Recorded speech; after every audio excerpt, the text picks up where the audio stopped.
actually, before we get to the debate proper, the two views we're considering today are panpsychism and illusionism. And you might have seen me defend panpsychism before, which is the view I take seriously, and Keith defend illusionism. So to make things a little bit different, Keith is going to defend panpsychism to the best of his abilities. I'm trusting him to do his best, and then I'm going to defend illusionism to the best of my abilities. So, shall we take it away, Keith? Okay, shall I go first? Go for it. Okay, panpsychism. Okay, these clips are not to be taken out of context. So here am I speaking in the voice of a panpsychist. Back.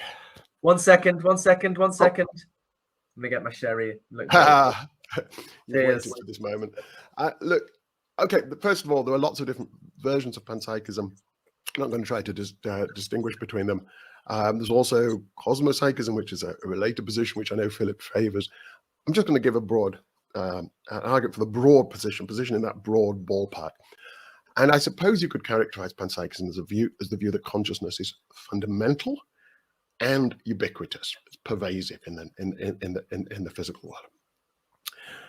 Fundamental, that bit really, we just look at all the arguments against thinking that it's not fundamental.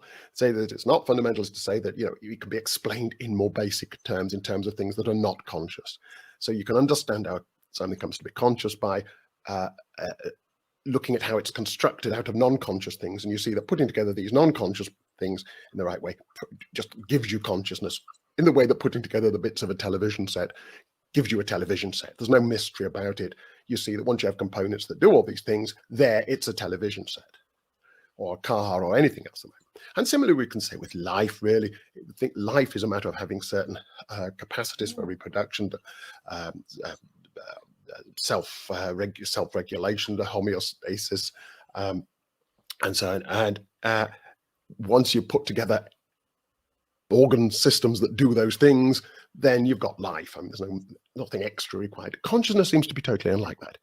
And this is a very powerful intuition, I think, that we can look at, we can understand what is happening in our brains. We can listen to what neuroscientists tell us about what's happening in our brains. It all seems very relevant to consciousness, because our consciousness clearly goes in step with these processes in our brains. When we're conscious of a pain or something, it goes in step with the registering of damage to our bodies, the pain receptors and activation of areas in the brain that produce all sorts of pain reactions. So pain goes along with all these processes in our brain, but it seems that no matter how much we knew about those processes, we never actually understand why it felt the way it does on the inside. There's this external picture of us in terms of the things that scientists can describe. And then there's this internal aspect to us, what it's like on the inside to be in those states.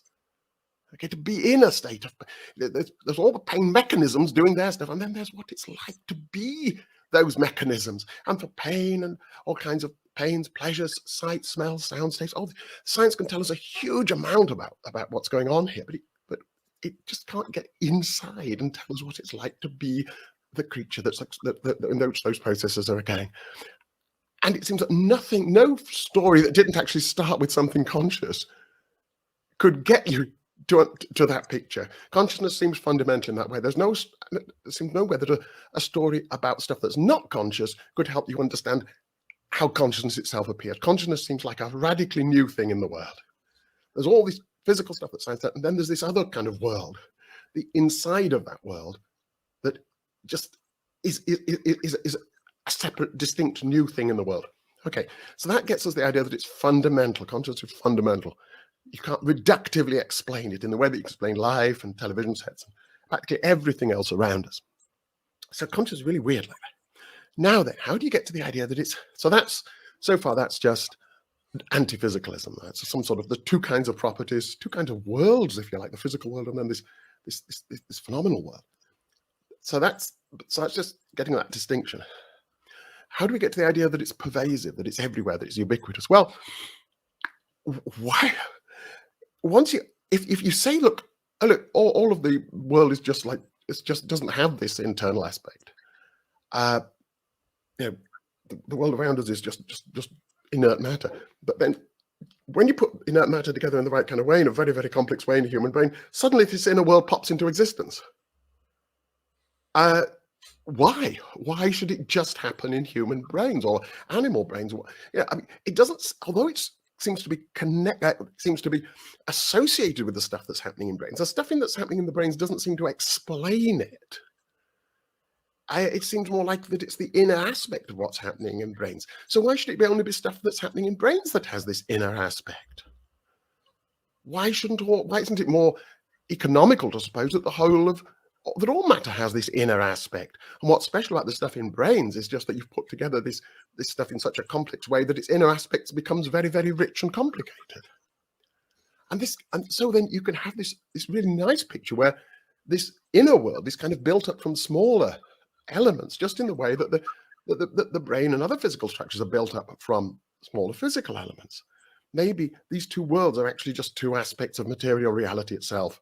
Maybe all of matter has this extrinsic nature that is mapped by science in how the way it interacts with it or what it does, and also has an interior aspect, this private subjective aspect. And when you put together a matter in a sufficiently complex way, this inner aspect somehow combines, fuses to produce the complex consciousnesses that we have. And so it's an elegant picture in that it doesn't just have this inner world just popping into existence here, there, and in the brains of living creatures. It has the inner aspect that brains of living creatures have. It's just a manifestation of a more pervasive fundamental property. So it locates this subjective world to the objective world as described by science in a very elegant way. It's the inner aspect of the material world generally. And another advantage of this is that it seems to answer a problem that for physics itself. Physics tells us about how the fundamental constituents of the world behave, what quarks and electrons and so on, how they combine and how they affect each other and what they do in how they act in the various kinds of electromagnetic fields and so on, and this kind of stuff. But it doesn't tell us what they actually are in themselves. What is an atom? What is an electron in itself? We know what an electron does, but you don't know what it actually is an electron. If you can actually sort of in itself, it doesn't say anything at all about that. Science doesn't say anything at all about it. So it seems that there's something lacking in our picture of the material world itself. It seems that science, that metaphysics, at least the metaphysics of science, needs some story about the intrinsic nature of the physical. And that, of course, is what we're proposing from thinking about consciousness, that all matter has an intrinsic nature that is of the same kind of consciousness. So we have this picture where the intrinsic elements of the world have their subjective nature, which explains what they really are, and consciousness arises when you put together these elements, these physical elements, in a sufficiently complex way, so that their inner natures fuse to create the complex consciousness that we have. So you get this idea that consciousness is fundamental and it's pervasive, and it's a very elegant account. Now, there's different ways of telling this, as I said, but I think that if you buy the first step, at least, the idea that consciousness is fundamental, then it's quite a very plausible argument to the idea that it's pervasive in that way. Now, of course, there are some objections to that view, and panpsychists have a lot to say about them. That's the picture as I see it. How did I do? Did I get? Woo! Woo! I'm totally convinced. Fantastic. Yeah, pretty much. I think at the start, there's that kind of more Galen Strawson intuition that you can't possibly get consciousness from non-consciousness. Right.